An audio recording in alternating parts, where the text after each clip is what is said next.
Mm-hmm. Hi, everyone. Hi. I'm Meghan Murphy. This is The Same Drugs. Thanks for tuning in. I just feel like I said that whole thing backwards. I all of a sudden forgot what I normally do when I introduce the show. I panicked. Um, and this is Karen, Hi. a I real know. live Karen. I know. I know I'm not as hot as Laura, but I tried. You're hot. I You're actually wearing a did. nice warm sweater. I am. I'm wearing a nice warm sweater, and I actually did like the female ritual. Like I blow dried my hair. I actually went to the grocery store and bought a round brush. Like I didn't even go to Sephora. I just went to the grocery store, but I bought a round brush because I've never had one before. I don't know how to use it.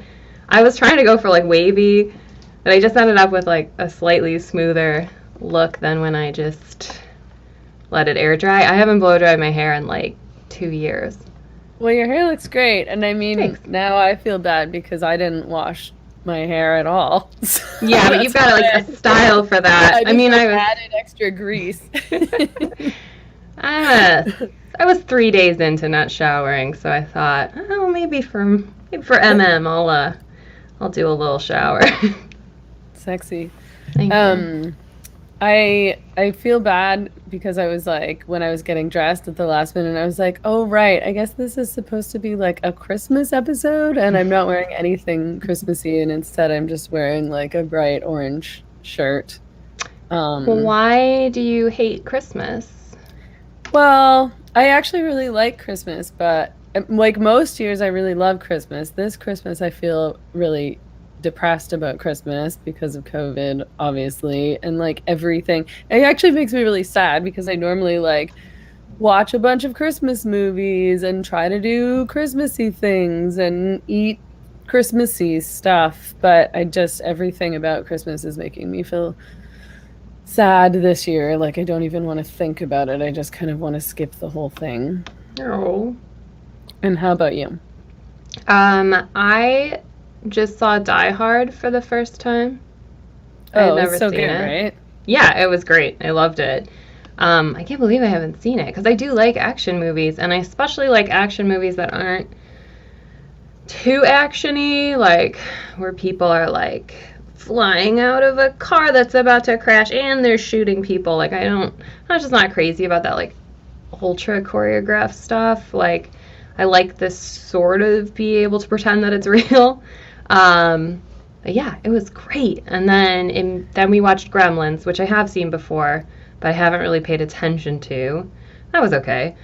I don't think And I've seen Gremlins, but I watched Die Hard for the first time 2 years ago and okay. also felt like weird and bad that I hadn't seen it. But I do not like action movies, so I had avoided watching it all these years because I thought I wouldn't like it. And I was like, why would I want to Hmm. watch some action movie? I love Bruce Willis, so there's that factor, but I just sort of assumed it would be dumb and boring, but it was not. It was great, and I felt like I had been missing out my whole life. Yeah, yeah. I felt very similar. I mean, I don't hate action movies. I don't go out of my way to see them. Have you ever seen In Bruges? No. That is my all-time favorite action movie. Okay. I Is it recommend actually it. good? It's actually good. It's Okay. actually good. Yeah. Even if you don't like action movies, you'll like it. Okay, I'll try it. Um, and are you guys doing Christmas this year, or have you canceled? Well, I mean, I've achieved, you know, I've mated and I have offspring. So, like, I'll have a Christmas. Congratulations. Yeah, I don't want to rub it in, but maybe we can talk about this later when we get into one of our topics, how we can help you. It might be too But late for me, Karen. But yeah, I mean, like, I'm not. Well, my mom, she got shingles from a vaccine, not a COVID vaccine, but a vaccine. So, like, Like recently? yeah, like she has it right now, and we were kind of thinking about getting together, um, but we ended up like going like, okay, we can't, because she has shingles, and I don't know. I've never had chickenpox, so I'm like I could potentially get shingles. So, or I could get sick from that. I didn't know that you could get shingles from a vaccine.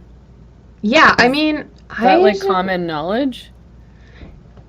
Yeah, well, she thinks that they gave her the measles, mumps, rubella vaccine that also had the herpes whatever, which is like the chickenpox shingles vaccine, and she has like autoimmune stuff, like asthma, eczema, like she's just a sick person. Like she wouldn't respond well to most things, but yeah, I don't know. She is pretty sure that she got it from the vaccine, and she's not somebody to be like, oh, I know it, like she's I don't know where else she would have gotten it, basically. Oh, interesting. Yeah, so I'm not seeing my family. Some of them have sent presents, so I'll like open things. Well, I won't, So but my you'll kids just will. do it with your kids and your Yeah. My Well, that must be husband. nice for you. Yeah, it's not bad. I mean, we're watching Christmas movies every night. Must be nice. It is. I normally actually. I don't feel like that bitter at families because I don't wish that I had kids inside my house. I'm just like, I'm bitter about Christmas cancellation and the like household rule, which I've complained about so many times on this live stream that I'm sure everybody's getting sick about hearing it, because I'm like, what if you don't have a household? Like, whose household?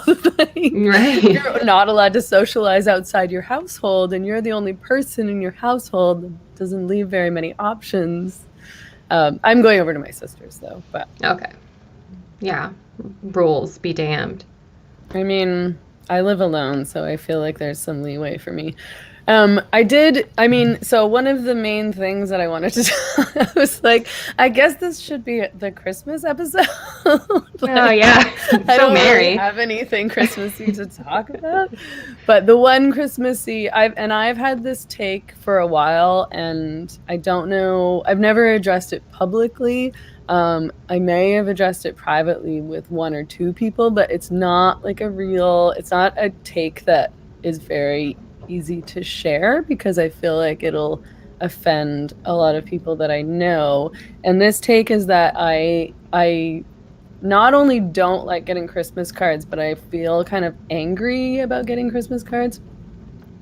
And the reason for this, I have really good logical reasons for this, I think.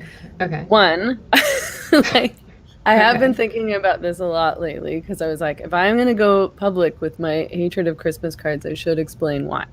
I guess we never explained who Karen is. Oh. I just noticed somebody in the live chat saying, does Karen have a podcast I might have listened to? What am I watching? I definitely don't have a podcast you've listened to lately, because I've been really real bad about doing stuff. But I am just a nobody, really, but I have co-hosted 2 TERF podcasts of, like D-list, kind of, maybe C-list. I'm like a C-list TERF, maybe. Although I'm not a radical feminist. Yeah. No, I don't get... How do you get to be like a C-list or a D-list TERF? Like, who are the B-list TERFs? Do you really want... I don't want to name anybody, because I'm going to be like, Karen ranked me. I don't want to call anyone out. You're obviously A-list. You're like top of the TERF heap. But yeah, I mean, like, I judge it based on how much hate you get. Oh, okay. So, like, if you get a lot of messages of, like, if you really piss off TRAs, like, that's how you get up there. And, like, you had, like, almost a riot. So, like, no one can top you. That's true. Yeah, I just occasionally get messages in the actual feminism inbox that are like, can I speak to the man in charge? Like, that's all I get. Okay. No one's mad for some reason. No one has protested your podcast as of yet. Not yet. Well, I'm like, that's why I'm here, is like, I want more followers on Twitter. And that's really it, because I feel like Twitter's really boring if you have no followers. And I know, like, again, I have a family and I have a Twitter account. I'm so sorry to rub it rude. Like, why are you bringing all this up? But yeah, I would like people to follow me on Twitter. Okay, what's your handle? I wish I made an easier one to say out loud. It's Sigh, like Sigh, S-I-G-H, _ ontology, ONTOLOGY. That can't be. There's too many O's. But ontology, you'll get it. If you're smart. I don't get it. It's highbrow. I don't get it. I totally don't get it. Well, it's supposed to be like Scientology. Oh, but it's okay. Ontology. That's like a typical thing that I wouldn't get. Like, it's like, people think that I'm smart, but like, nope, I don't get it. Spell it out. There's a bunch of people in the live chat who are saying that they listen to your podcast and that Actual Feminism is a great podcast. Get the fuck out. Well, I'm sorry. Am I allowed to swear? Yeah, I can swear. Yes, you are. I can swear. Okay. Well, I've got more stuff, so I will be putting it out. This has kind of lit a fire under my butt. I was like, maybe I can make it to C-list. So I'll put some stuff out. If you like this, you'll like more screenshots being read out loud. Okay, so my Christmas card thing. So first of all, I think that Christmas cards are narcissistic. I think that the only reason that people send out Christmas cards is for them. I don't think that they're for the people they send them to, because I cannot imagine that anybody believes that any other person enjoys getting a Christmas card. Like, if somebody sends me a Christmas card, and for all of those who have sent me a Christmas card, thank you very much. I really appreciate it. Please don't take personal offense. But I don't know what I'm supposed to do with a Christmas card. So you've sent me a Christmas card. I'm supposed to get it. So I have to go to my mailbox, take the thing out of my mail slot, open it up, look at it, read it, and then put it on my counter or display it so that I can look at it throughout Christmas and like admire my Christmas cards. And I also find that that people who send out Christmas cards almost always send along photos of either their entire families or just their children. And so now what I have is I have a bunch of pieces of paper that I have to recycle, but that I feel guilty about recycling because they're Christmas cards. So I feel like so somebody sends me a Christmas card and I feel like I'm throwing it in the garbage. So it feels rude. Like you're throwing their children in the garbage. Well, yeah. So on top of just throwing the Christmas card in the recycling, then I need to do something with the photos of the children, which means that what happens is that I throw pictures of children in the garbage can because I don't know what to do with them. Like, am I supposed to put pictures of other people's children that I really don't even know, or am I supposed to display them throughout my apartment? Because that feels a bit weird. Like, that is weird. Right? Wait. Like, it's weird to put up photos of other people's kids in your house. It's weird. I mean, I guess that doesn't strike me as particularly weird if you know them pretty well, I guess. I guess what is weird to me is like, in Canada, do they not have like the cards printed with the photos on them? Like, I haven't gotten one with like loose photos. I've gotten ones that are like the card is the photo, like the family picture, and it says Happy Holidays, and it's just like a one sheet kind of card. I get those a lot. And I don't like them because they feel like Facebook posts that I'm like forced to open or something. Yes. It's like forced Facebook posts. Like instead of it just being your friend who constantly overposts photos of their family that nobody is interested in seeing. Like, I feel like the only people who are interested in looking at photos of your family all the time, like your mom, like grandma would like to see those photos. Like, I don't know. I mean, maybe some people like looking at photos of other people's families. I can only imagine that being enjoyable if I was like judging them. Like, if I was like a pageant family. Oh, they were like gonna rank them best looking family and then like send out the awards at the end of the Christmas season. This is a real D-list family. I think you're supposed to get like a thing that goes over your door and you kind of like slip all the cards in and it just kind of shows like how beloved you are, how many I've people never seen this before. loved you enough. Well, there's different ways to display all your Christmas tree cards, and to like. But to I don't whom? know. Like, who I know, are yeah. other people coming over and looking at my Christmas cards? Like, is it okay? So then, is there an assumption that it's not just me, like, alone in my apartment looking at my collection of Christmas cards, but that like other people are coming over, and I'm like, Sorry, COVID. I'm just kidding. I don't have COVID. Sorry.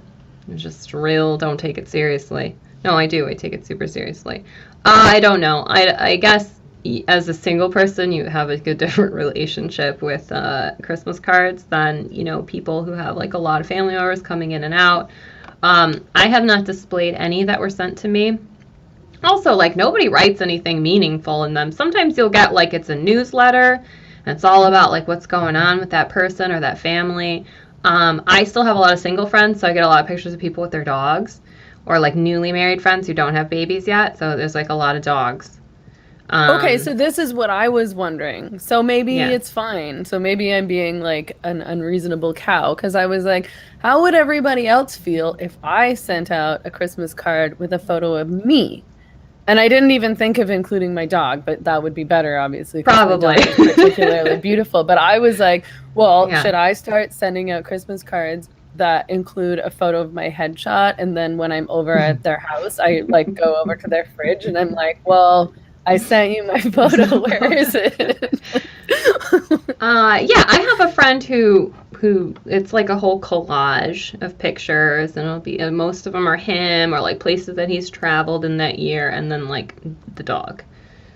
Okay, well that's I find that a bit strange, to be honest. I do too, but he's also, I mean, I kind of understand it with him. I'm like going to give him the benefit of the doubt because was like a foreign exchange student in Germany, and then he was like in different cities, so he has like a lot of friends, and there's a lot of people who like, he just kind of gives an update on his life because it's a very like ever-changing, relocating all the time kind of life, so I kind of get it with him. I meant more that it was strange that you were displaying all this stuff. I'm not displaying it. No, yeah, no, I'm not displaying it. Okay. I thought that you had like some wall or fridge. No, I'm just telling you what grandmas do. Like, that's what you're supposed to do. I don't do what you're supposed to do. I just leave them in their envelope in a stack. I wait for Christmas to be over and I throw them all away. Okay, so you don't display them at all. No, I'll display them. I'll show them to my kids because my daughter likes that kind of stuff. Like, she'll walk up to a person and be like, show me pictures on your phone. Like, she is that person who's like interested in your just boring, mundane photos in your phone.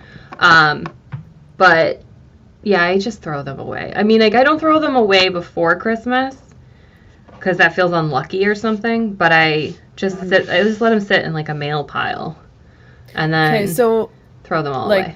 Okay, so do you have like a theory about why people send Christmas cards? I think originally people but way back, people sent all kinds of mail all the time. Like, that was just more common to send letters and to send mail, and stamps were cheaper. So I think there's like a reason why Christmas cards started. Why they continue is, I guess, because it's like the one time a year that you can kind of send some paper that's like, I don't know, it's kind of almost like a hipster thing, or like it feels like grounding or something. That's why I would do it. I always forget, and it's always too late. So I would think that it would be, I guess, like a tradition. Like, it's like, oh, I've been sending Christmas cards since I was a kid. I used to do it with my mom or something like that. Sorry to be sexist, but I suspect it's mostly that more moms send Christmas cards than dads. Yeah. And that they just enjoy doing it. But I guess what I feel like is then people should just acknowledge that they're doing it to themselves and not acting like they're doing something nice for other people. Or I guess it's supposed to just make you feel like you were thought of, like that you crossed their mind. But that, I mean, I don't think anybody should be like, you owe me, I sent you a Christmas card. Like, where's mine? I don't think you should feel the need to reciprocate nor to send or nor to like display their card. But, you know. I mean, I don't know that I feel any of those things. I just always sort of feel like a twinge of annoyance when I get a Christmas card because I feel like it puts me out. But maybe I'm the selfish asshole, not them. That's what you're making me feel like. And I mean, I don't feel strongly about it. I don't feel strongly about it either way. I don't display them. If there's a really beautiful one, if somebody sends me a card and like the artwork is beautiful, yes, I'll display that. But yeah, I don't agree. display pictures of people's kids. And you know what? When I was young, and I'm like thinking back to all of the like, you know, the grandmas and other people's grandmas that I would visit who would have all the cards on display. When I was a kid, they were all beautiful Christmas artwork. It was never photos of people. That's like a new thing. That's like a selfie age thing. And I am annoyed with that just in general. Okay. But, like I could see like sticking in a few photos to like your aunt or something who like wants to know how big the kids are getting or something like that, or wants to, you know, hasn't seen you in a couple of years and wants to see what you look like now. But like, yeah, just like, I don't know. I don't care about other people's kids either. I mean, I care about children in general, but like, well, you I don't want them to be fine. Yeah, I want them to be fine. Ill upon them. No, but I don't want to put their pictures up at all. Okay, so I agree with you. That's a good point, actually, because I have some cards that I've gotten over the years that I actually keep on display because they're such beautiful cards, like, because I really like them as cards, and so I've just kept them, and they stay up as though they're pieces of little artwork in my apartment. But that's a totally different story than just getting some, like, run-of-the-mill Christmas card or a Christmas card with photos of kids or your family on them that really just ugly up your house, let's be honest. Like, it's pretty tacky. Mm-hmm. So, and, you know, my apartment is really nice, so I wouldn't want to put anything up to ruin the vibe. Oh, yeah, me neither. I mean... Look at this. Like, spoiled the like drum set look in the back and that sheet that you've hung over your window. That's not good. That's actually a doorway. It's just keeping the heat in this tiny little attic area. Okay, that's practical. I mean, I don't judge homes because I've lived in this apartment for like I think 10 years now, and I think only this year did I realize that I lived in this apartment and that I should try to do things to make it. I was like, maybe I should get like a plant or something. Oh. I was like, I guess I'm not going anywhere. It's been 9 years now. I should get some drapes. Yeah, they haven't like jacked your rent up? Hardly at all. That's great. Yeah, it's very cheap, and so I'm never leaving until I'm forced out of here. Yeah. Okay, well, I don't know. I guess I sort of feel both like justified in my critiques of Christmas cards and also a bit rude now. Well, I think we clarified. You know, it's not really Christmas cards. It's Christmas photos. That's the problem. I mean, I sort of in general... You don't want the beautiful artwork ones? No, I do. I want the beautiful artwork ones. I guess it just, I suppose it depends on like the kind of card and the thought put in the card and the reason behind the card. Like it's just, I guess the problem with Christmas cards is that it's sort of a generic, just sending out of cards to everyone as opposed to like a thoughtful card that's specific to you, which does change things a little bit. It's like a business flyer for your family or something. Yeah, I know. And then the photos are incredibly narcissistic, and then the like, here's an update on our life. Like, I don't really care that much. Yeah, I don't, I mean, yeah, that's a little dickish, I suppose, but you know, not everybody's got a real exciting life. Just throw them in the garbage. I do. The right thing to do. I just feel weird about it. It feels really weird to throw people's photos in the garbage. Really? I have no problem. It feels rude. I totally feel like guilty. Especially, like I do it anyway because. Well, you know that if they sent you that photo, they got enough printed. Why are you drinking pee? It's bourbon. Oh, I should have gotten a drink. Oh, well. Why are you drinking pee? Like, yeah, that's like the natural assumption. What is that yellowy stuff in your glass? I bet it's pee, right? Well, you're the only person who hates Christmas cards, so why wouldn't you be drinking urine? It's like a good grinchy drink. Yeah, good. I'm in such a bad mood. I hate this holiday so much. I may as well drink piss. Yeah. Okay, well... Well, as we know, it could be worse, right? Right. Okay, so this is my favorite meme of the season. Is this a meme? What's a meme? Don't make me. Okay. It's just, yeah. You're At younger this point, than me, so I assume, and I feel like you're more like on the internet than I am, so I assume yeah, that I know. Well, there's I was what? like, am I calling things memes that aren't actually memes because I'm too old to really No, understand no. what a meme is? I really think you have a good instinct there because I do think a lot of people call things memes that aren't memes in like the Dawkins sense. But at this point, a meme is just like a photo that's funny that has words on it. But like technically, I think that in order for it to be a meme, it has to be like capable of being interchanged with like new context. And Right, okay. so not everything that is called a meme has that. Like sometimes people will be like, look at this funny meme, and it's just like a photo with a caption of what's happening. So Yeah, but whatever. okay. So I think Who that I cares? call those things memes also, but I appreciate your clarification. That makes more sense. Okay, well, But this- everybody does. So like it doesn't matter. Just call if it's a photo with text on it, just call it a meme. Nobody's gonna it's an image with text. yeah. I saw an image with text on the internet the other day, and my favorite meme of the season is a picture of some men who are fighting in World War I, and the text on this image says, Christmas Day 1914, so stop bitching that your Christmas is ruined. And I thought this was like a really useful meme, if we can call it that. I was like, man, Yeah. what a great meme. We could use this meme in almost any context. I was like, I wonder if the people sharing this meme, who are essentially trying to shame people for complaining that Christmas is ruined because of COVID, I wonder if they understand that this meme could be used in almost any scenario.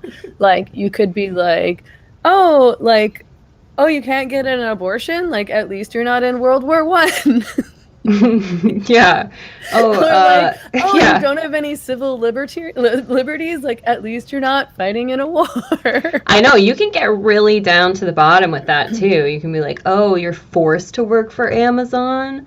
Well, you get a 15-minute break. At least you're not in the trenches, huh?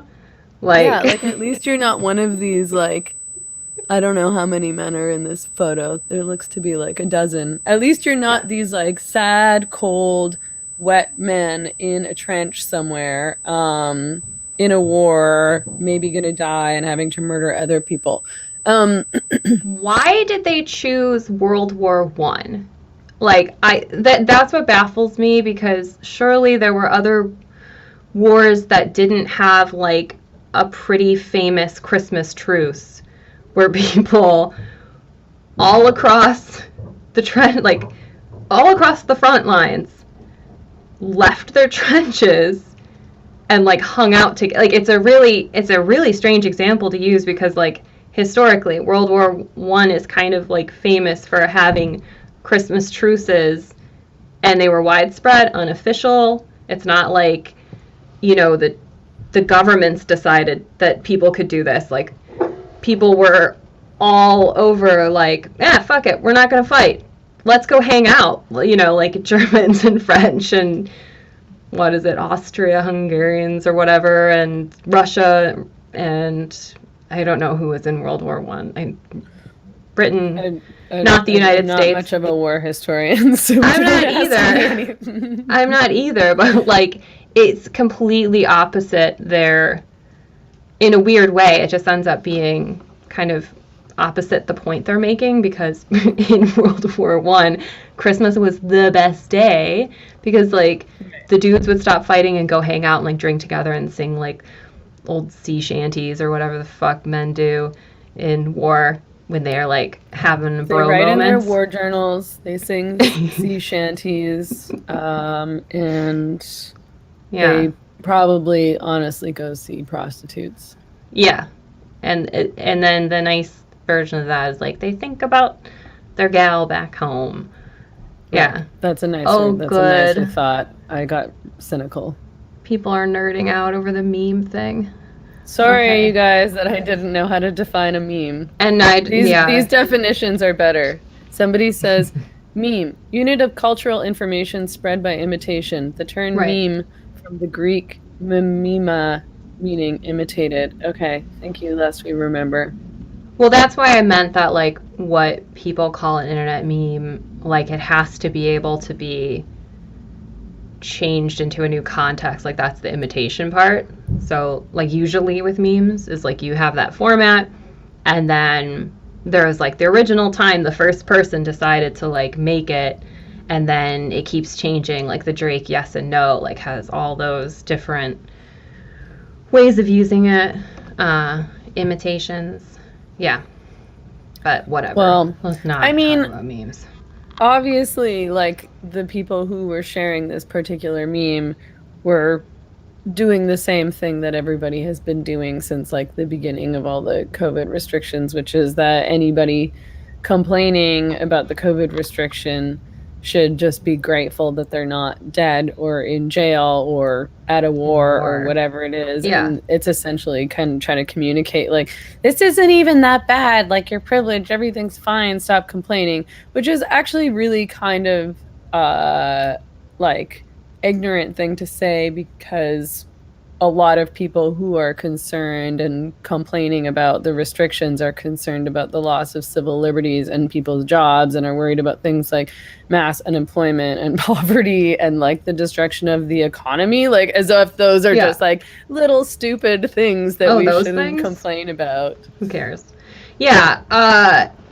I'm like, before, wow, sorry, bouncy headphone thing. Before COVID-19 happened, pre-pandemic, I was just starting to get so fucking annoyed with anti-vaxxers. Okay. And I feel like this is the same group of people. Like, it certainly is on my timeline.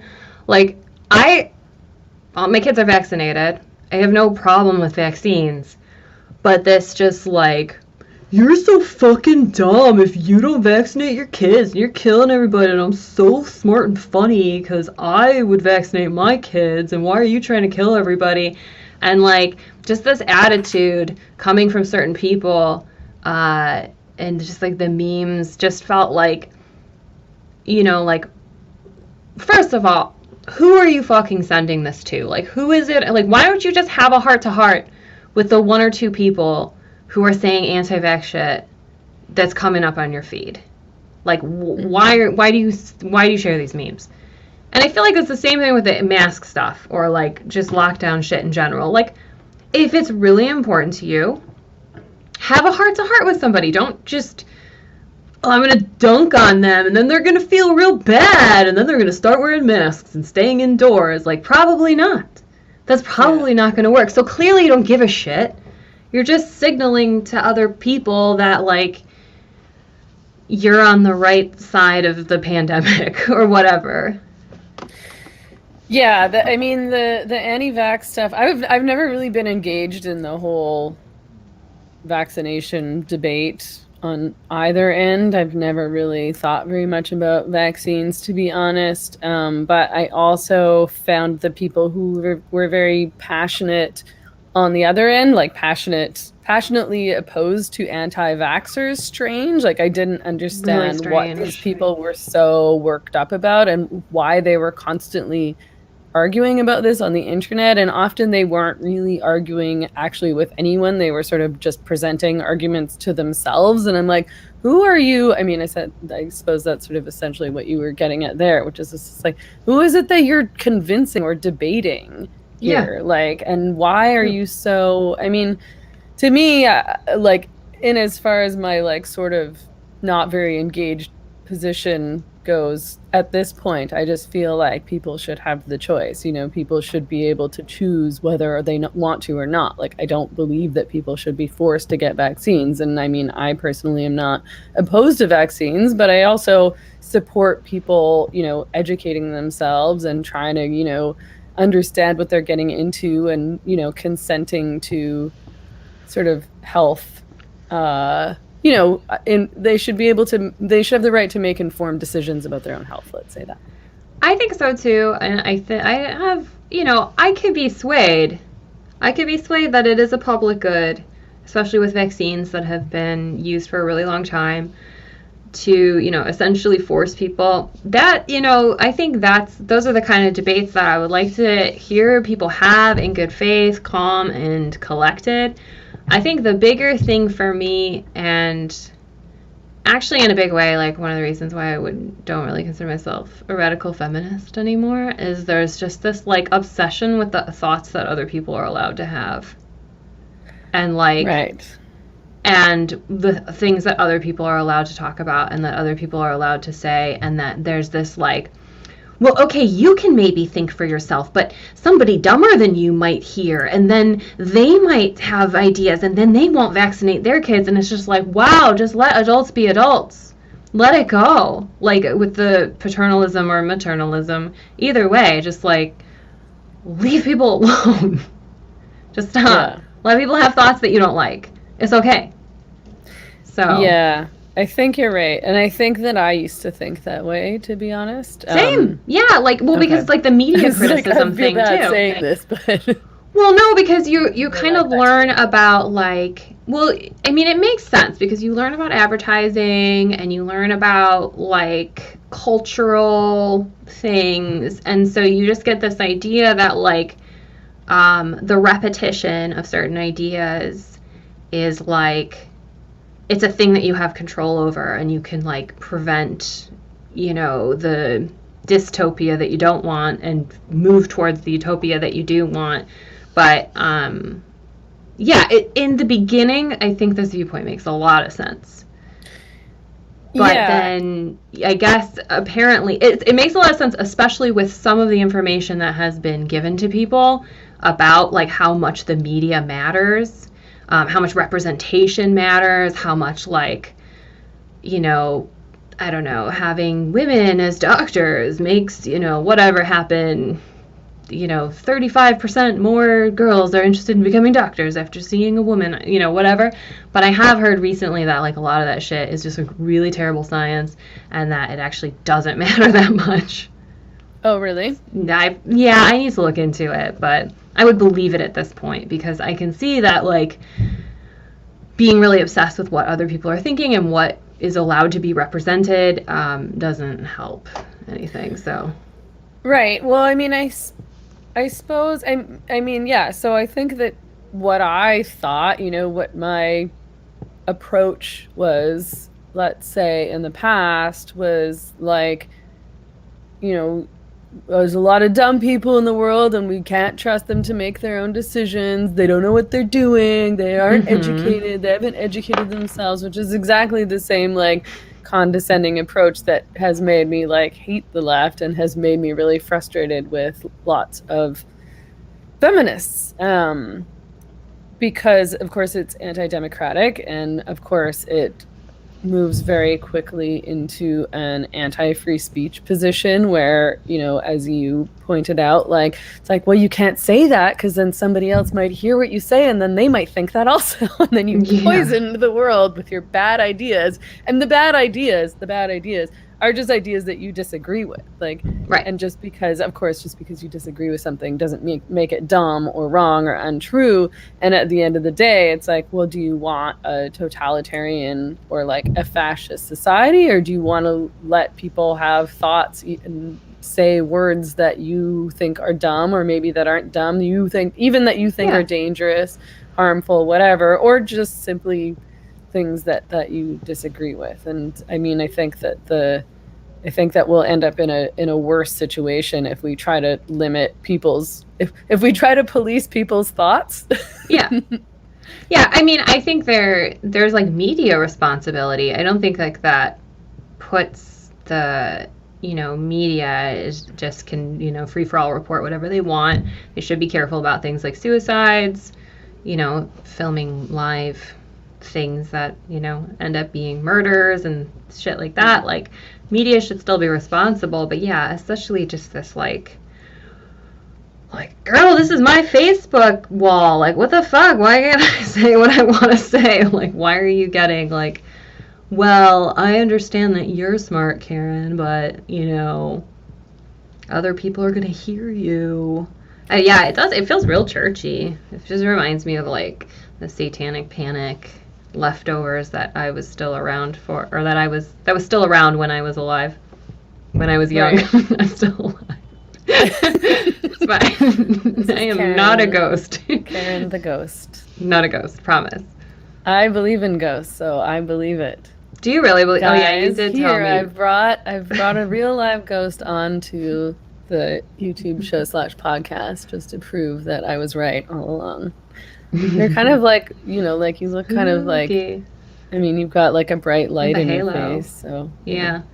Yeah, I mean, I guess I think, so I was talking to Peter Hitchens this morning, and that interview will be up on the Patreon tonight, everybody. So, I don't know. Was he cooler than Sign up for the Patreon. He was pretty cool. Like, I don't want to rank you guys. But he's pretty fine. Awesome. I think he's probably cooler than me. Karen, come on. I get it. I mean, we're not friends. Like, I like you as a friend better than him. I only just met him this morning. Yeah, we'll see where that goes. I'm gonna have to sit at a different lunch table. Sorry, Karen. I'm sitting with Peter today. Peter wants to hang out today. Okay. You understand, right? I understand. Okay, so Doula's turf. But he was saying, I asked him if, like, I was like, I've been thinking lately, like, maybe, because I was like, well, there's obviously been a shift on the left, wherein the left used to support freedom of speech and civil liberties, and now they don't anymore. And I was like, is this maybe what I've missed this whole time? Is that there's actually a fundamental problem with the left, and if that's the case, what is the fundamental problem with the left? Like, maybe there's actually a fundamental problem with the leftist approach and analysis, which he seemed, I mean, I don't want to speak on his behalf because he can obviously make his arguments better than I can. So again, you guys can tune in on Patreon. I'm not just here trying to sell my Patreon, but I kind of am. But he said that he thought, he was like, well, it's this idea that we can create a utopia. Yeah. And you can't. I mean, you can't create, or you can't force a perfect world. You can sort of try to make things better, but there's always going to be, problems in society. And a utopia for you might not be someone else's. These aren't his words now. These are my own words. But, like a utopia for somebody else, or a utopia for me, is probably not going to be everyone's utopia. Like, you can't create a utopia for everyone, because some people are not going to want that kind of community or society, and they might, like, obviously a communist would like have an image of, or a vision of, a different utopia than somebody who's a capitalist. Right. So, but I mean, I think that's, as somebody who was a leftist for, my entire life. Yeah. And a feminist, I think that that was my motivation, is that I thought that we really could create some kind of utopia. Like, we could create a society that was sort of practically perfect. Yeah, I did too, although I had some friends who sort of like tried to fix the, they were sort of like, well, you're not really a utopian, but you have this idea of utopia, and then you'll never reach it, but you still have to go for it. You have to go strive for it, which I can sort of agree. I think it is good to have a vision. I think visions are good, and we are very lacking in, like, visions because, yeah, I don't know, like, it's not very exciting. Like, what are you going to do, politician? I'm going to do the right thing, whatever that is at the time. And that's actually what you hope that politicians will do, but it doesn't really sell. Like, it's not very sexy. Like, Yang kind of had a vision. Yeah. Don't know what he's doing now, but at the time when he was running, he sort of had a vision that was cool. But I don't know if, like, visions are the same as utopias. Right. Because you want to have, like, something to strive for still.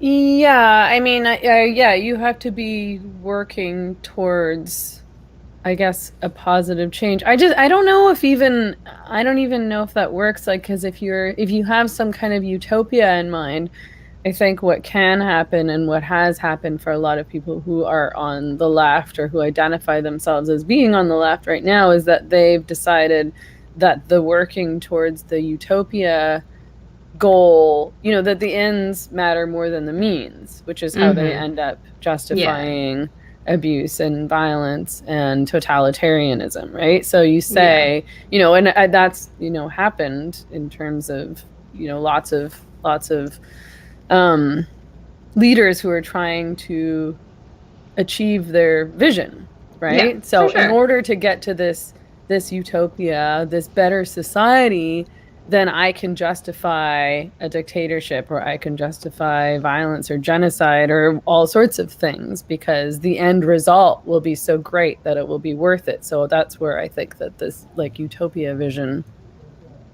is flawed. Yeah. Yeah, no, I mean, I'm definitely, I went to, like, I have a degree in engineering, so, like, costs and benefits is kind of, like, just internal to the way that I think about things, so it's always been a little rough for me to get on with, like, leftist stuff, but I was totally trying to, like, force myself into it and like yeah, I can, I believe in this. And then when I would try to, like, get involved with, like, all right, cool, like, well, let's build something, let's think of something good, I just realized that, like, most leftists were just completely full of shit anyway, even about their utopia, even about how much they cared about the utopia. Mostly full of shit, and the ones who weren't were frightening. So okay, yeah. So are you talking about, like, were you involved with, like in terms of organizing, like, activist groups or something like that? And when it came down to actually creating something or taking action? No, I mean, I wanted to. And I felt like I never wanted to create anything or take action. But I felt like I should. It's funny. It was just like when I was in Scientology. They wanted me to join the Sea Org, and I would be like, I don't want to join the Sea Org, but I really want to. It seems like if I did want to join the Sea Org, everybody would be so happy with me, and I would feel so great, and I would be changing the planet, and I would be doing such a good job. And I felt the same way about leftist activism, which was like, I don't want to do any of these things. I don't want to go to the Dakota Access Pipeline. I don't want to go, protest. I don't want to go blow anything up. I don't want to... I was sort of interested in, like, starting, like, a commune or something like that. But I wanted to so hard, because then I felt like I could be real, Yeah. And now I feel like if I want to do something, like, politically, or, like, somewhere along the lines of politically, like, I feel a lot more, now that, like, everybody hates me, I feel like I can just do whatever, and, like, I'm happy I'm not blowing anything up. I have, like, good solid principles. Does everybody hate you? Who hates you? No, I mean, nobody hates me. Okay. No, some people do. No, like, I've lost some friends, from being a TERF. Definitely have some people who are upset. But yeah. Okay, so I mean, I'm glad that you said that, because I've never liked activism. Like, as somebody who's kind of been doing I've always thought of myself as a writer. I never, like lots of people have been like, so do you like consider yourself an activist? I'm like, no, I consider myself a writer first and foremost. But, like I don't want to go to a protest. I don't want to speak at a protest. I don't want to stand anywhere with a sign. I don't want to go to a march. I definitely don't want to blow anything up. I don't want to have a sit-in. I don't want to like show up somewhere and cause a scene. And so I've always wondered, I mean, some people must like doing that. I think some people do like doing that. And I will reserve that stuff. I will reserve the idea that there might be a time. I'm not saying it's bad. I think I'm not saying it's bad. Do it. I just hate it. No, I don't want to do it. No. I don't want to do it either, but I do think that there could be situations that were bad enough or worth enough. Like the advantage would be good enough that I could get over my own shit about not wanting to do it, and I'll go do it. If it was important enough, but I didn't. I didn't go to the women's march. No, I didn't go either. I didn't go to any anniversary of it. I didn't go to any. I mean, I haven't gone to any BLM protests that have ever happened, even ones that were very nearby.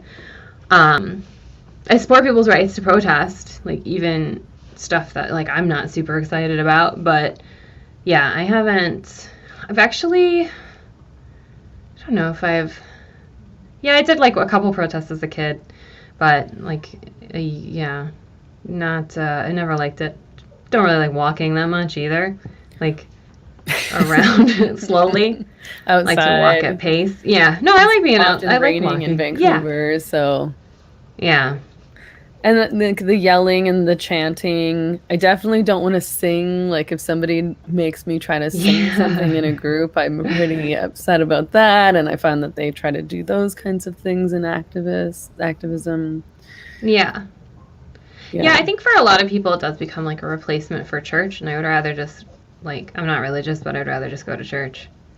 I'd rather do neither. I'd rather sing it. Like I like singing inside my apartment, so I think I can take care of that aspect on my own. But yeah, like I don't like group chanting or group singing or like group mantras. So I think that what I don't like is like culty religious-y stuff, regardless of whether or not it's within an organized. But it can be, but it's not always culty. It can be very transcendent, according to Jonathan Haidt. So I believe that it's possible that those things can be good. I don't know. I think some of us are just not wired for it. Yeah. I mean, I'm glad that some people are, because I genuinely, I mean, I think that there's all sorts of different tactics and strategies towards affecting change, and you should just do whatever you're good at and use your skills to, make a difference as best you can.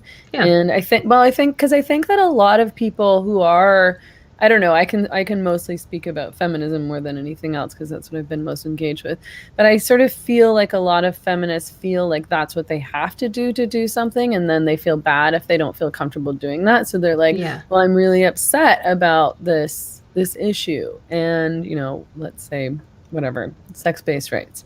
Mm-hmm. But I don't, feel comfortable like showing up somewhere with a billboard, or even like I don't feel comfortable posting something on Facebook, or I don't feel comfortable like speaking out about this on the radio or whatever it is, and then they feel bad and they feel like they can't do anything, or they feel like they're not brave, and I think that's sort of not true. And I'm always telling people they should speak out, and I think sometimes people misunderstand me and they're like, but I don't want to get in a fight on social media.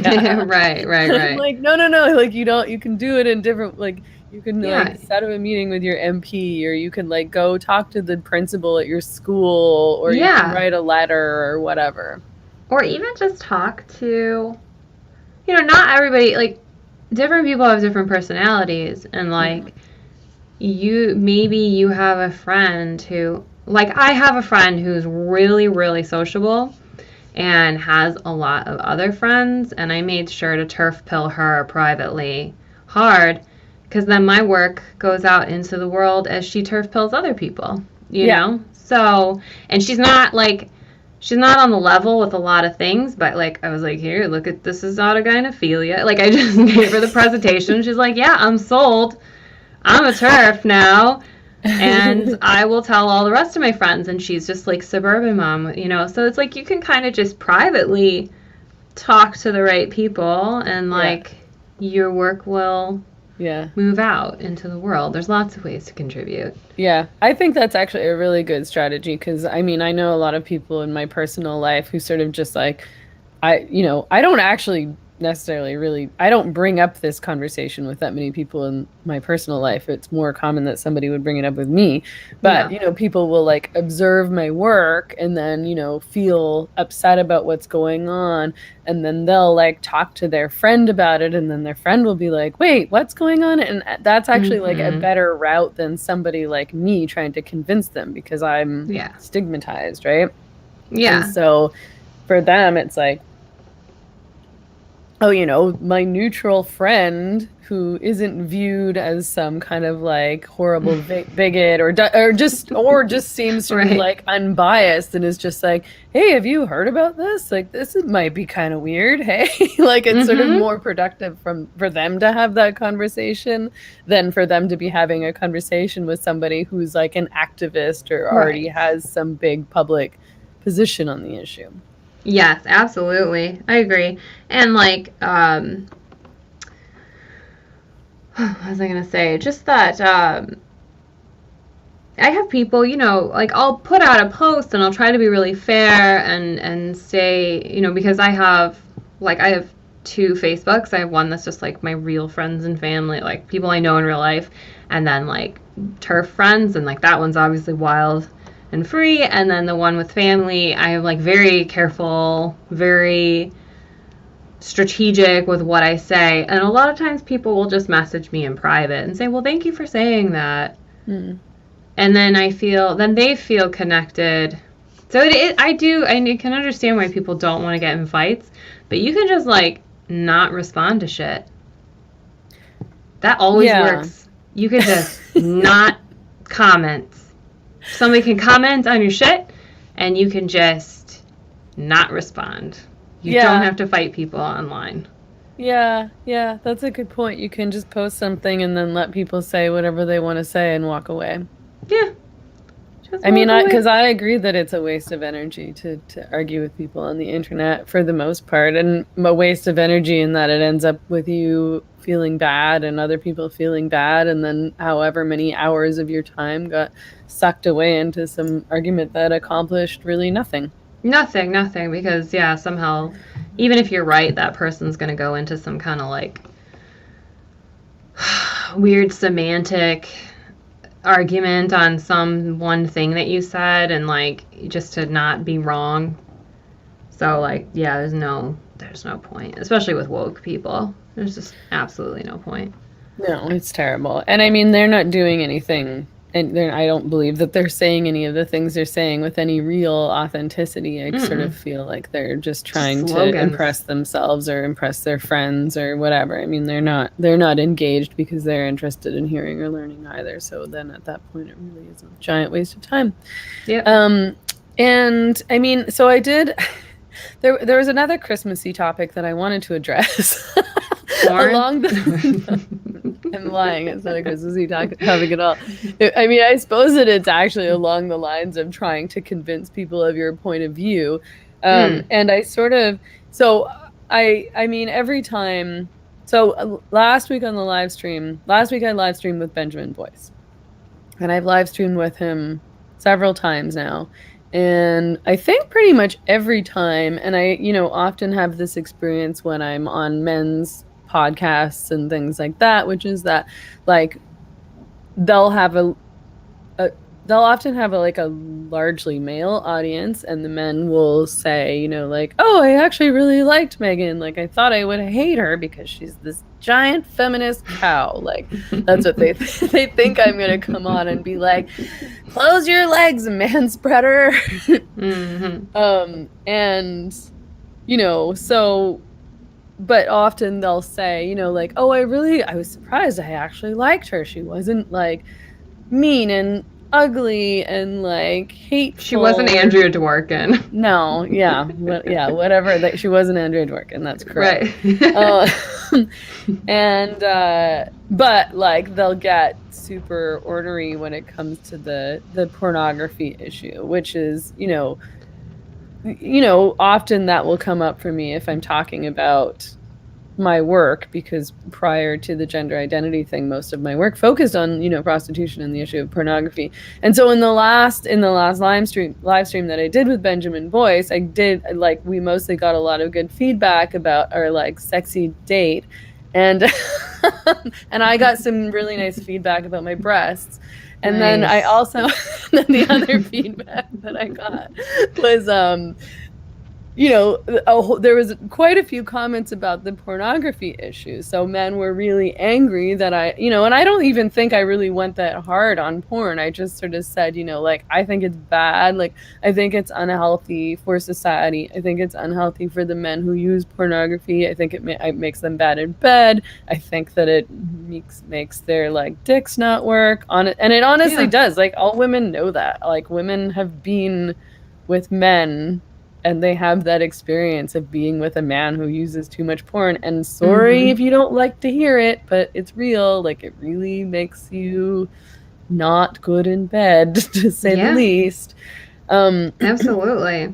But they often seem not be able to not be able to get past. They think you're telling them not to masturbate. Well, not just not to masturbate, but not to have sexual desire. Like, what they'll say is like, Megan, you don't understand male sexual desire. Like, you're trying to make me not have sexual desire. And then there's the masturbation thing too. Yeah. No, we came up with the term dwork it at Actual Feminism, which means to masturbate without looking at porn. Because every time we would talk about like anti-porn, or just our problems with porn with men, they would always take it as us saying like that we were like the church telling them not to masturbate. Yeah. And I think that a lot of modern guys probably could masturbate less. Like, I don't, like, somehow, like, it's in their heads that, like, they have to masturbate every day for their health. It's true. I read it in GQ. And, like, you could just not. Like, you could, like, save it up. I'm not saying to do, like, the no-fap thing. But, like, I don't know. I think largely for men, though, like, they're hiding behind this sexuality thing. But porn often, before it becomes an addiction, becomes a procrastination thing. It's like a thing to do. Like how you use social media? Like, I'm just going to look at my phone. I'm going to look at Instagram. Yeah, men do that with porn. Yeah. And it's unhealthy. It's unhealthy either way. Yeah. But, like, I would say the porn is maybe a little bit more unhealthy. Just because, yeah.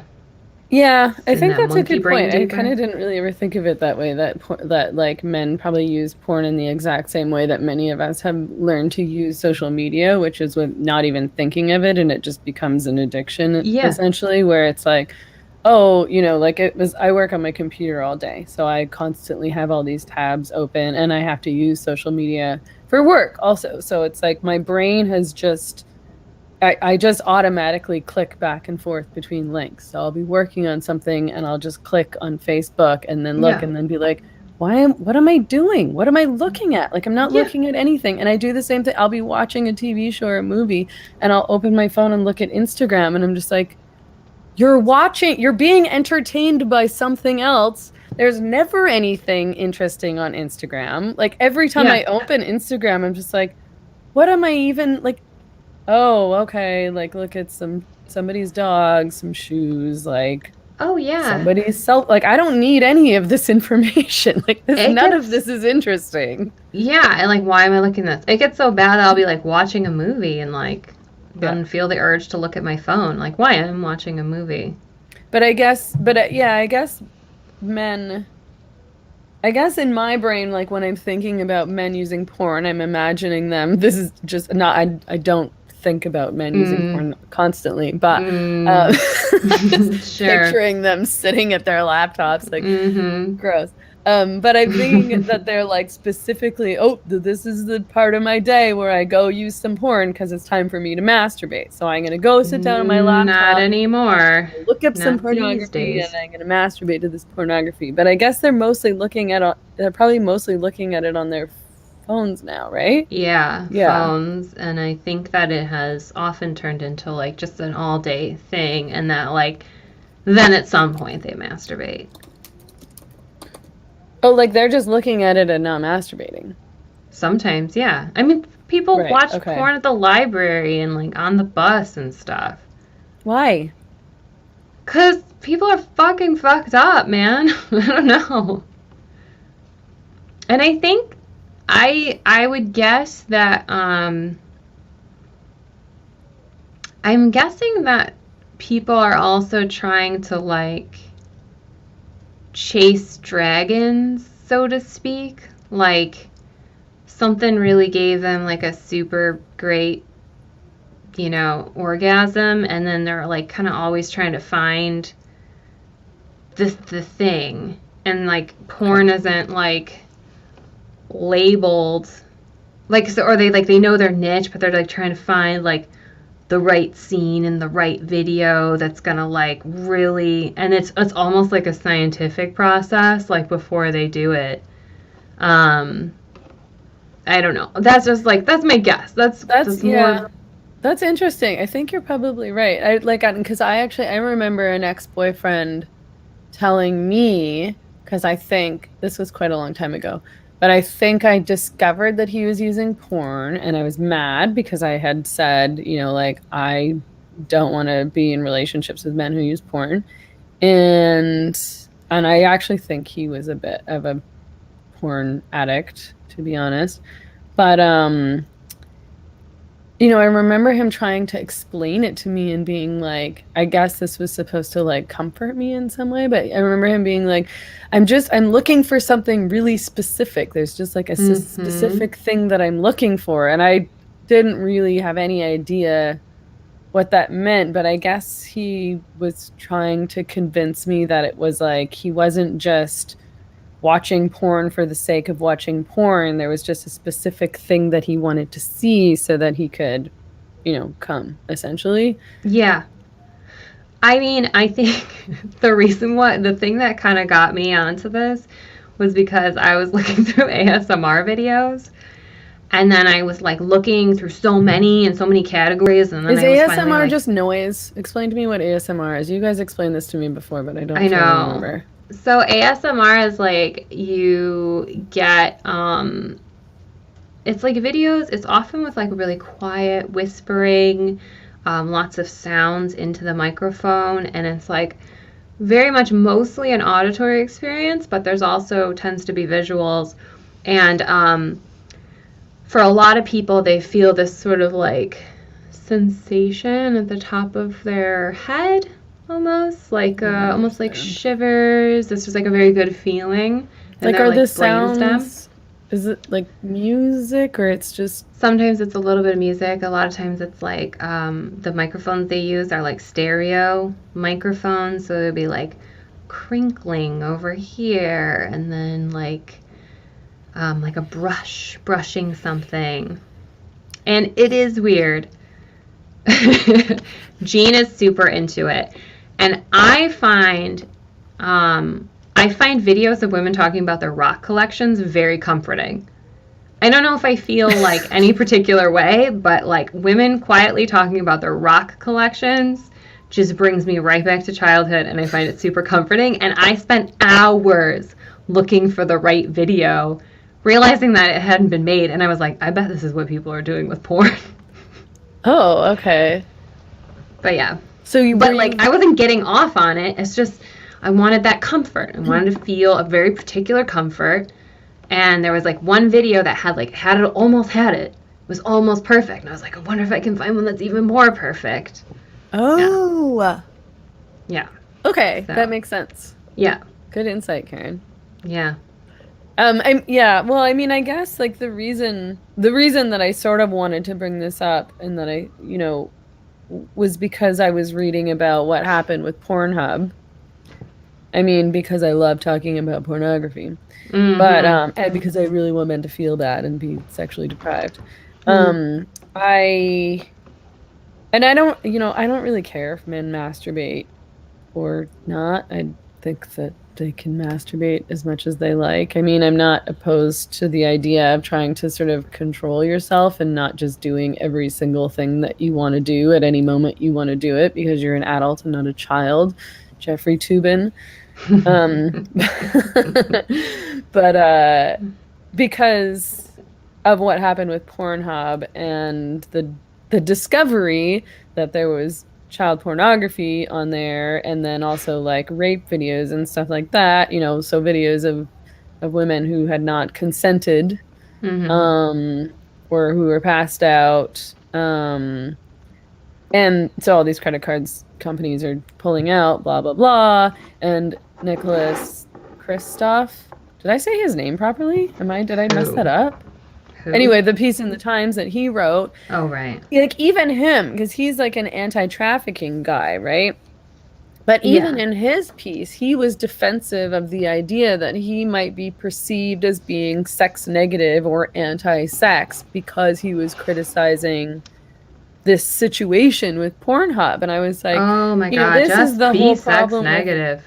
well, Sorry. but but I mean, I'm Just not shame sex people. negative. Like it's like, but I mean, I don't like defending myself and being like, I'm not sex negative. Don't call me that. I'm just like, whatever. Like, I don't care what you call me. I'm obviously not sex negative. I know I'm not. Everyone that Yeah. knows me knows that I'm not. I don't even know what that means. Like, I'm not anti having sex. I'm pro having sex.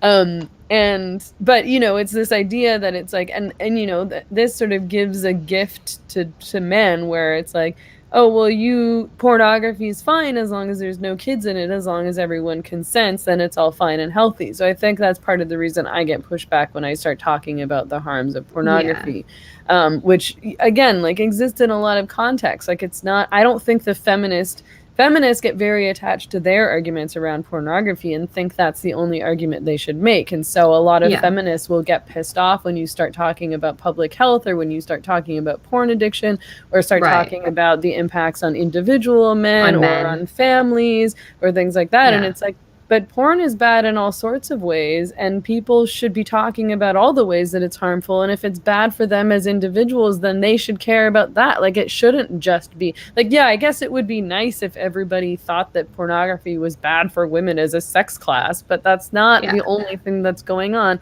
And that's never going to happen. Like, can you not be realistic about human beings and the fact that men, like all other human beings, like things that are not good? Like there are lots and lots of Yeah. things that I do, that I consume, that I say, that I M&Ms believe aren't that are healthy. bad. Candy's Well, not healthy. even worse things than candy, Karen. Yeah. I'm just saying, even Drugs, like alcohol, shopping. well, I just think that there's this thing like,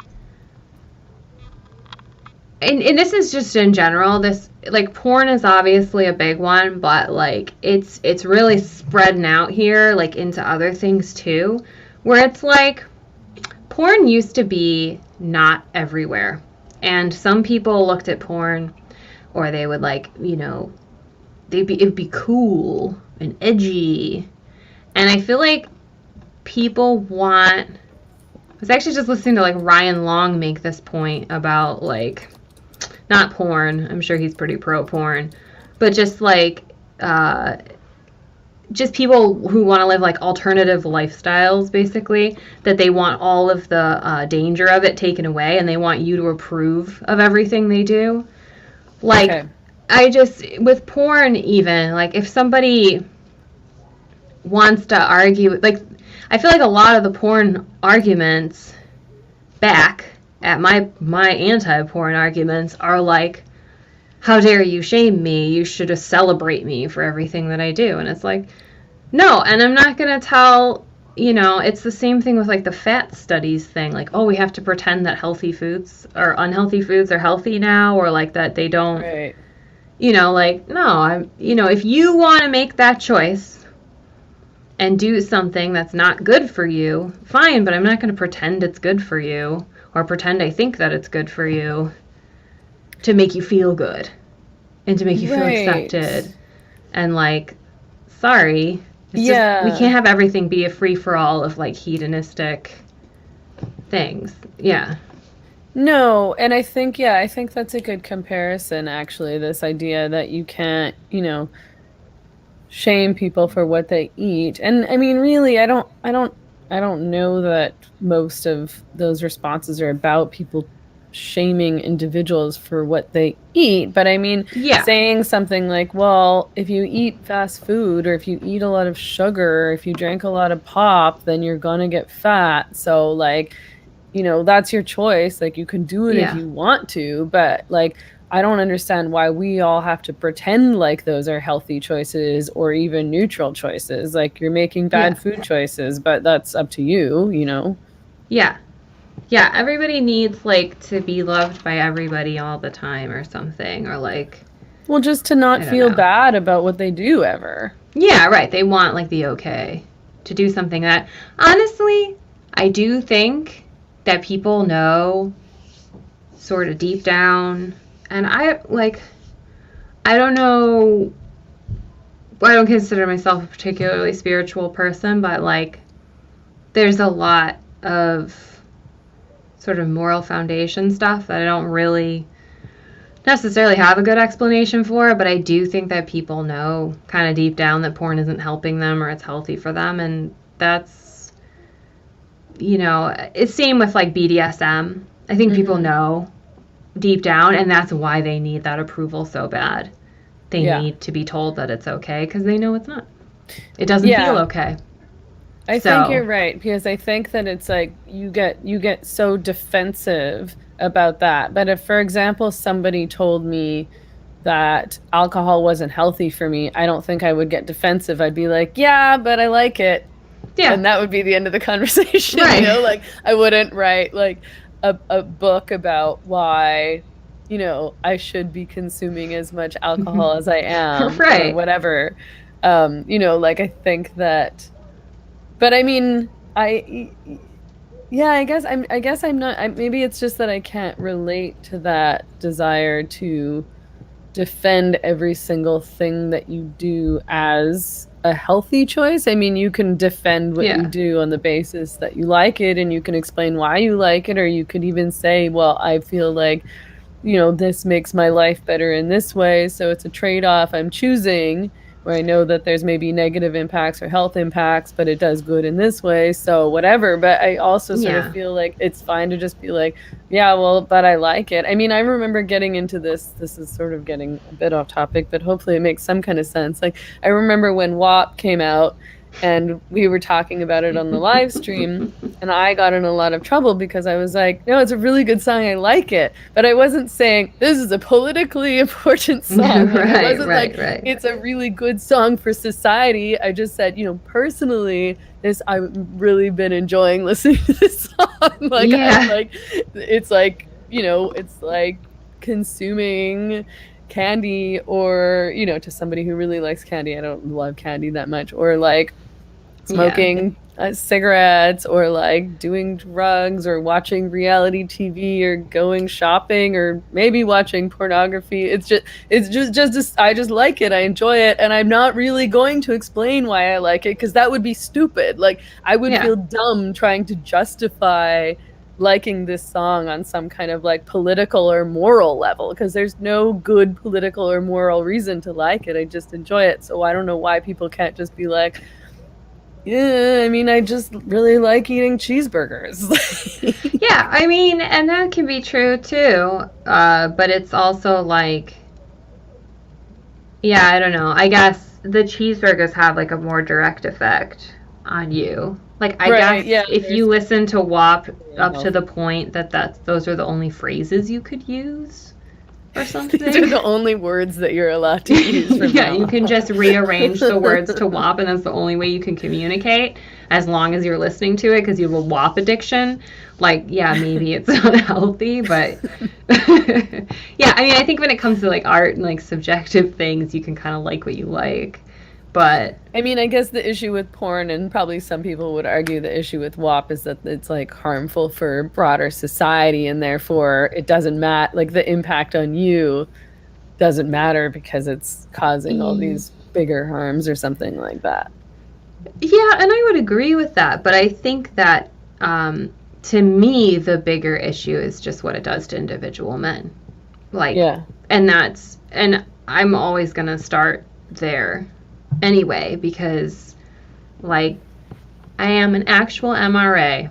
I do believe in men's rights, and I want men to be good. I want men to be happy, and I want them to be healthy, and I don't think it's healthy. I don't think it's healthy for the relationships between men and women. I don't think it's helping men with social anxiety get out there and go find somebody when they can just keep satisfying themselves, but just still all the while getting lonelier and lonelier.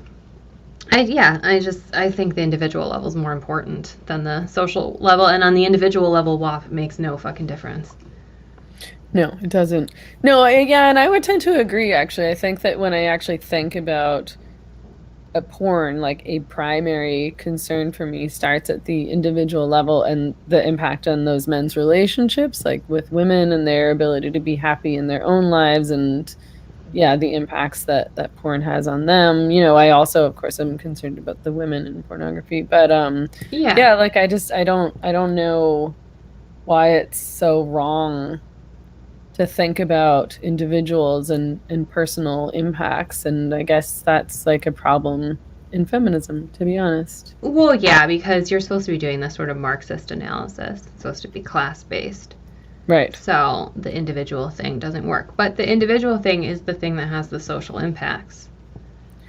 It goes through the individual stuff. And I also think in some ways, the more I've thought about it, the more I think that the women who create porn, who seem to be in much worse health than the average guy who consumes it, mentally and physically and addiction-wise. But do you mean female porn directors, or like no, I'm sorry, women in actresses in or whatever they're calling themselves. Yeah, I mean, there's obviously some patterns there of like women using it as self-harm, basically. Yeah. And women who were like I don't think I've ever, not that I've listened to a lot of them, but I've never heard like a sort of mainstream interview with a porn actress where she didn't divulge that she was like touched by an uncle at 12 or something, or like lost her virginity super early. Like that seems to be very common. Mm-hmm. But I almost think that those arguments are sort of like separate from the consumption part, but it's certainly a way to make men feel bad about the consumption.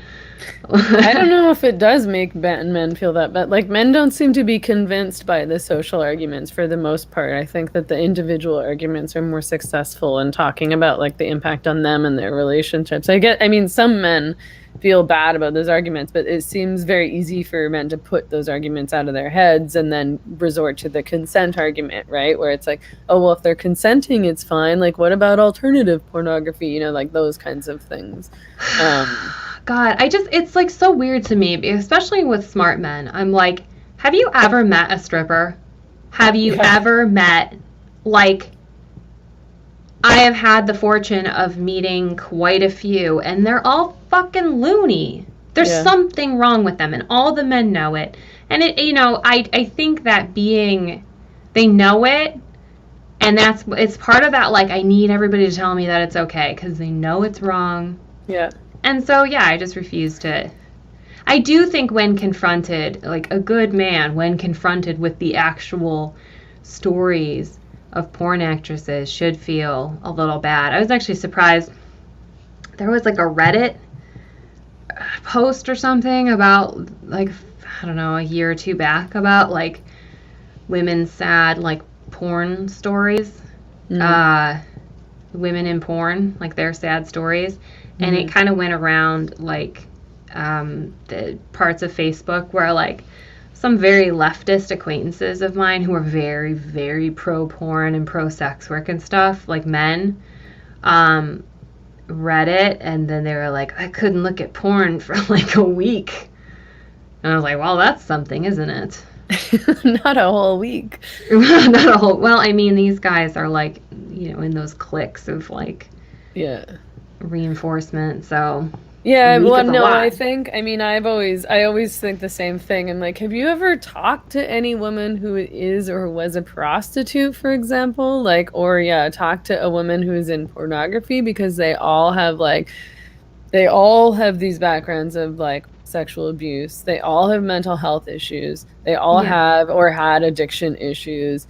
Yeah. It's very clear that they're fucked up and then became more fucked up from being involved in prostitution and pornography.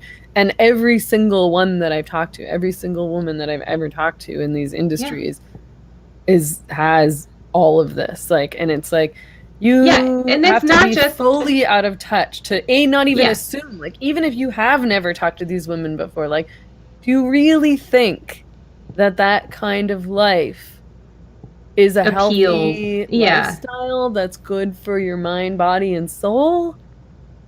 Yeah.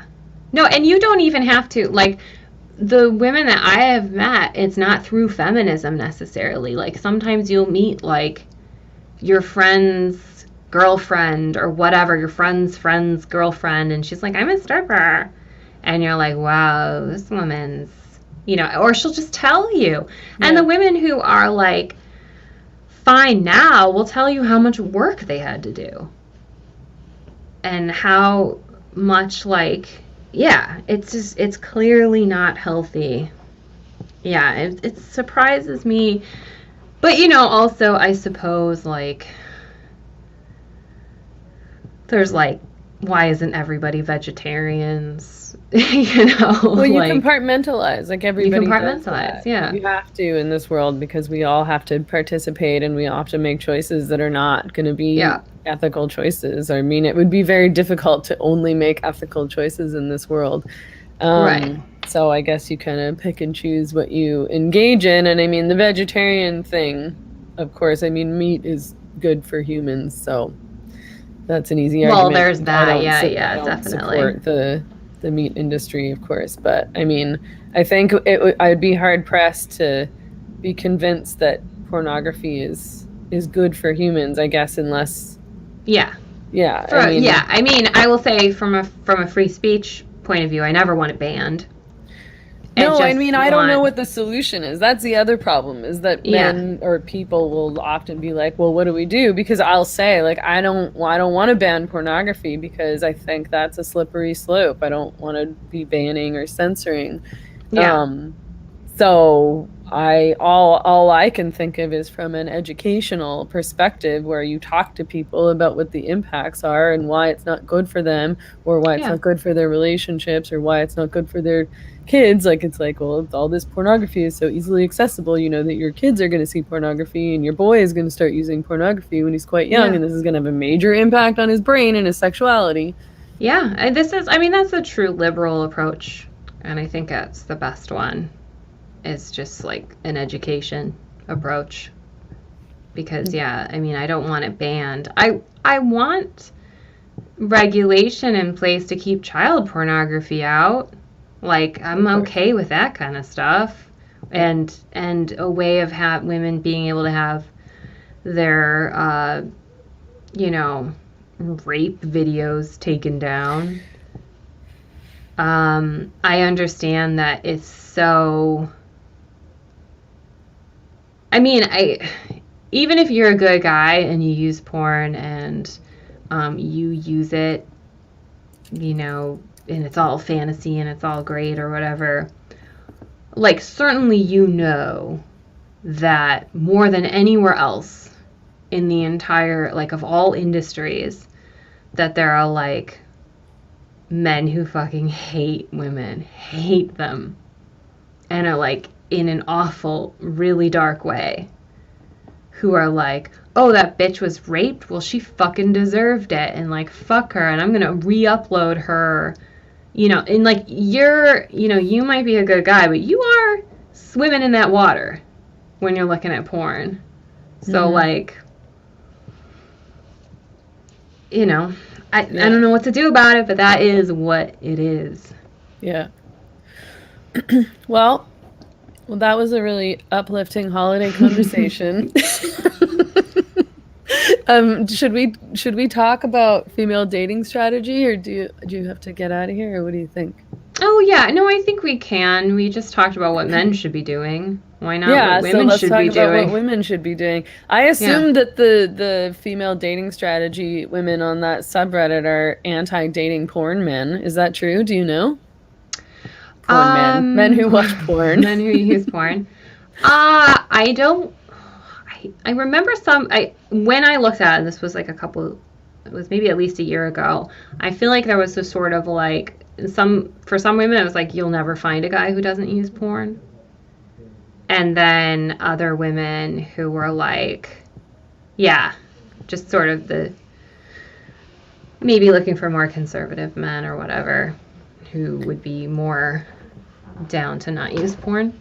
But yeah, I mean, okay, so in case anybody doesn't know, I did touch on this briefly, like in the last live stream with Benjamin Boyce, but we didn't get in very deep, so I sort of wanted to readdress it because I just discovered that this thing existed and I found it kind of interesting. And so there's a female dating strategy subreddit, and essentially, like, as I understand it, and I discovered it because there was an article that was published about this subreddit in Mel magazine. And I was like, what is this place? And then went and read it for a while, and I was like, wow, this is so empowering. But it's described as the only dating subreddit exclusively for women. We focus on effective dating strategies for women who want to take control of their dating lives.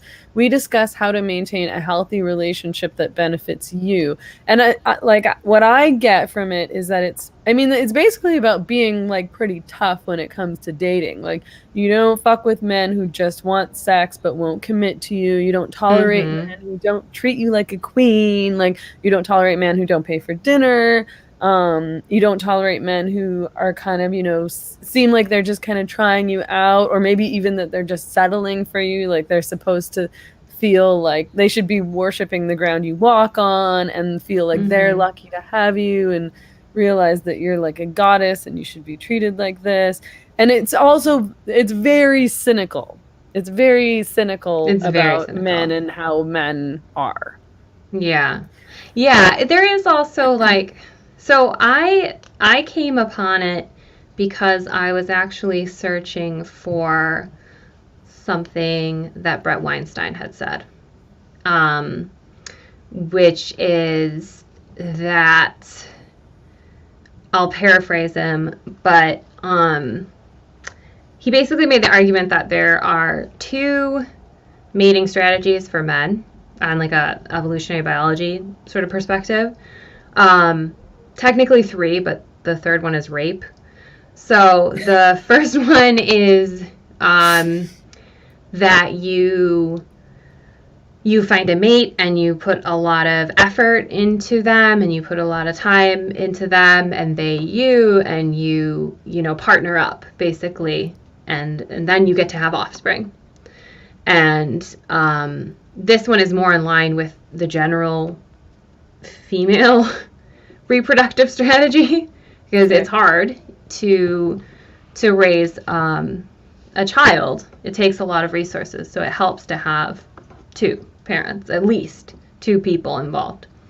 And then the other strategy is that sort of like 1 in a million, a gal will let you just have sex with her upon meeting, basically, and you might get lucky and have offspring from that you don't even have to pay any cost to. It's like freebie. And if you are successful, it's awesome. You got to pass on your line without any effort, but it's not something that happens very often, and it's not going to work for most people. The other strategy is much more sound. But he made the point that it takes about 3 weeks. So if what takes 3 weeks? It takes 3 weeks to get a guy from strategy one thinking, or strategy, the sort of quick lottery, winning the lottery strategy, right? Like spread your seed as far as wide as possible, and then maybe you don't even have to do anything, but you've spread your seed. Yes. And so, like, to get them from that strategy to the, like, I want to stick around, it takes 3 weeks. So if you have sex with a guy before 3 weeks, he's less likely to stick around. He's more likely to see you, and this is like monkey brain shit or lizard brain shit. He's more likely to see you as not the kind of person that he wants to invest in. So I was searching for that 3-week thing. I wanted to read more about that, and I found female dating strategies. And I thought it wasn't quite in line with, like, their other stuff was very much like, I don't know, just more materialistic than I am. Like, I just kind of don't care about money personally a lot. Like, I don't care about my guy. I want him to not be a loser. I want him to be able to take care of himself, but, like, I don't care if he, like, might own a yacht someday. Yeah, I mean, so there's some things that I thought were like overly cynical that were obviously from women who'd had bad experiences with men, which is not uncommon. Like those women have probably had some bad experiences with men. Like, one woman had posted, "Remember that men aren't stupid, they just don't care about your feelings, return the favor." Which would be, but that would be like a female dating strategy approach. Like, don't think about men's feelings, and like, don't be empathetic and don't be sympathetic. I mean, essentially, I think that a lot of it is about like not coddling men, which I don't necessarily, I don't know, I sort of oscillate back and forth between like, is this totally like inhumane and dehumanizing, or is this really practical? Because I do believe that like a lot of the reasons that men behave badly is because women coddle them too much. And they let them get away with so much stuff, and then men just think it's fine, and then they think that if a woman doesn't let them get away with that, then they're like a bitch or a nag, or they have too high expectations, and like, let me be like, or I'll just go find another woman who will let me like, be lazy and not do anything around the house, or cheat, or like not make any plans, or not take responsibility for myself, or watch pornography or whatever it is. Like, I would like to see something like I would like to see something just a little bit more in the middle, because there is a kind of pessimism about men that I do think kind of can destroy healthy relationships within feminism. Totally. It can go too far, and it is certainly about like finding a center. I've been toying around with the idea of a little like pamphlet, like communist manifesto, like length kind of thing about like sex neutrality. That maybe we can find ways of like finding these middles that we need to find, because it's just so clear that things are like way too far on one side or the other. But yeah, I would like to see women not putting up with men's bullshit, especially leftist men. They're the fucking worst. Yeah, they are the worst.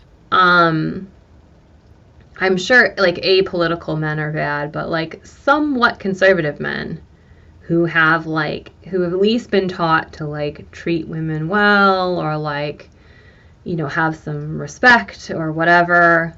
There's like sort of a set of like, I don't know, morals, that terrible word. Like, you have morals and you have ethics. Like, there are certain standards you're supposed to try to follow or adhere to. Yeah. So as a man. And I know that conservative men have their own baggage or whatever, but like, I agree that it would be good socially if women didn't let men get away with so much shit. But yeah, I don't know. I do think that a lot of those I just think you're not going to find a single, like, there's gems in there for sure. There's good stuff to follow, but like there's just not a subreddit on this planet that doesn't become toxic. Right. That doesn't go too far. That also. I mean, I don't engage really on Reddit. I've never really gotten too into Reddit, so I don't have any close relationships with these kinds of groups. Just anything on the internet that's like, this is our subject, this is our topic. It's just like, here comes the toxic stuff. Like, right. It's just, I don't know. I did read, there was one post that said, like, there is some actual, like, good advice in there. I mean, I don't think that you should follow it as so closely that it becomes, the female version of, I don't know, men going their own way or whatever, which essentially like pickup artist is a bit stuff. I guess it's like the female version of like pickup artist stuff a little bit.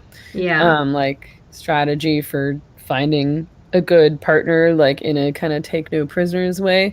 But, somebody had posted, prioritize your financial independence over relationships. Your financial independence and ability to support yourself have to come before dating. Once you get into dating, every LVM, which is their acronym for low value male, you meet will try to convince you to put your career on the back burner, sabotage your attempts to move ahead in life, and get jealous that you're doing better. Don't betray yourself like that, which I actually do think is really good advice for women, because I think that it is a big mistake to sort of put aside your financial independence for a man thinking that, they'll, take care of me forever and I'll be okay. And then you're really screwed if you end up in a divorce kind of situation or an affair kind of situation or an I want to leave kind of situation.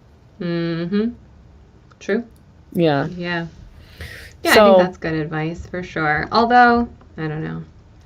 I didn't really... Do you understand this pick-me thing? Oh, yeah. That's like, they talk about pick-me's all the time, and I wasn't quite totally getting that. I get the impression that they see pick-me's as sort of like pathetic women who will just put up with anything. Yeah, like... Is that right? Yeah, laugh at jokes they don't think are funny. Yeah, I mean, there's... That transcends that. I mean, even feminists use that, like... do you get picked? Like the handmaiden thing is like that. Oh. Like, oh, he pick you. It's like the cool girl feminism where you just want the boys to like you. Right, yeah. And so all of your opinions and everything you say is just because you want like boys to like you and think you're cool. Yeah, and like dudes will do it to dudes too. Like if a dude is like white knighting some lady, like another dude would be like, do you get picked, bro? Like, for this effort, did you get anything? But it is like a sort of like pathetic simp, all those, right. kinds of ideas. Right. Yeah, not something I use personally. I mean, yeah. Anyway, I did find, like, I can see why it would appeal to women, because it sort of like appealed to me in a lot of ways. But then if I think about it realistically, like, it's the same way that I think about these guys who are engaged in these like incel communities or men going their own way communities, and that you end up spending so much time on the internet talking about women and how awful women are, or in this version, maybe like men and how awful men are, that it's like, you obviously don't engage with very many real people in real life, because people just are not as simple as this. And there's lots of like really nice, normal men out there. There's lots of assholes out there too. And the same, like when these men, try to tell me these things about how women are and what women do, and they're so manipulative, I'm like, you should probably leave your computer and go outside and talk to some actual women, because you would probably stop thinking this way. Like, you've gotten way too invested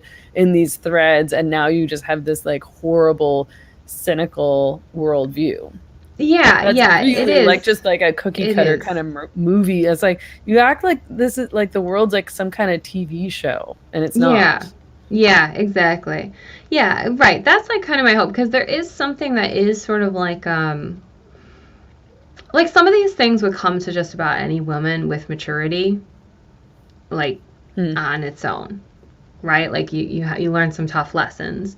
So, maybe some women get to skip by reading from this subreddit, maybe they get to skip some pain that they would have otherwise had to go through because they like can not make the same mistakes as somebody else. Kind of a thing. But I think my big worry on things like this is that that somebody will become so cynical that they won't know when to stop. And then, like, when you have your high value man and you finally got him, like, are you gonna remain like constantly paranoid about him? Like, are you gonna like even be able to emotionally connect with him if you feel that way about men and it is just this predator prey thing, Yeah, well, and it's about always being in a position of power and never being vulnerable. And you can't really engage in like a long-term intimate relationship with another person if you're always in a position of power and never vulnerable.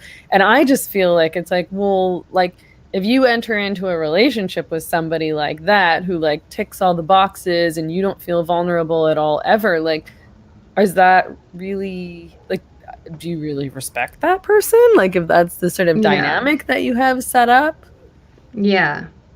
Maybe you do. I mean, if that were me, like, you have to feel a little bit vulnerable in a relationship. Yeah, like, of course. Or a lot vulnerable in a relationship, to be honest. Exactly. Like, it's scary entering into a relationship, and there's a good chance you might get hurt, and that sort of is a risk that you have to take.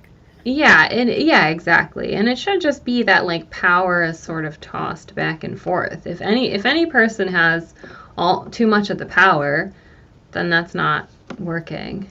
But it should be sort of moved back and forth with ease, and it should just be mutually. I don't know, but I will say that 3-week thing, it does work because I waited exactly 3 weeks. Really? With my husband. I didn't know that there was a specific amount of weeks, but I'll try. I didn't know at the time. I didn't know at the time. Oh, you accidentally waited 3 weeks. I accidentally waited 3 weeks. Wow. Yeah, I wanted to actually wait longer. I don't know. I just was sort of like. It would be a pretty big challenge for me, but I'll do my best. Yeah, but I did. I waited exactly 3 weeks, and yeah, we've been together for a really long time. So. Well, and since I'm aspiring to your life. Right. If you want the man and the kids, you gotta wait 3 weeks. And the Twitter account. Yeah. Well, if you want a guy to sort of, I don't know, it's hard to say. Like, there's hormones and there's just all kinds of strange processes that we don't really understand that go into effect at different times. And if you want a man, there's some female dating strategies. If you want a man to want to commit to you, to want to impress you in that way, to show himself in that way, just don't have sex with him for 3 weeks. Actually, don't even just not have sex with him. Like, don't touch his dick. Let him do whatever to you. Just don't touch his dick for three weeks. Okay, well, that's really specific and helpful. Thank you, Karen. You're welcome. You're welcome. I hope it helps. I'll try that next time. Hope it helps all you ladies. Okay, well, I think that's a good note to end on. I think so. It's the most important part. Don't send any more Christmas cards. Don't touch a dick for 3 weeks. Oh my God, you're about to get nudes and Christmas cards, aren't you? Just ties all the topics together. Yeah. Also, if anybody's watching and they have not yet subscribed to this channel, please subscribe to this channel. I'm trying to remember to say that. I'm such a failed YouTuber that I never remember to. And please sign up on the Patreon. I really appreciate your support for all this hard work that I'm doing right now, sitting around in a fluffy chair, talking about dicks and complaining about Christmas cards. And yeah, you deserve to be paid for that. Thank you. I think so too. And yeah, like, I don't know, Peter Hitchens said that everybody should have an angry Christmas and not a Merry Christmas, so now I don't want to wish anybody a Merry Christmas, because I sort of agree with him that we should all be like pissy about our destroyed Christmas this year. But at the same time, I don't want people to be sad. So like, I don't know, like I'm hoping that you guys aren't like sad on Christmas or like, I don't know, just forget, depressed. Let's just forget that Christmas happened this year. And well, anger is more productive than sadness. So have an angry Christmas. Yeah, okay, you're right. That's good advice. Have an angry Christmas, not a Merry Christmas. And yeah, that interview will be up on the Patreon. And it was quite engaging, if I do say so myself. He was a very interesting and smart and engaging man. I really enjoyed talking to him. Not as much as I enjoyed talking to Karen. Sure. Sure. I believe you. Yeah. Okay. Okay. Angry Christmas, everyone. Thanks for tuning in.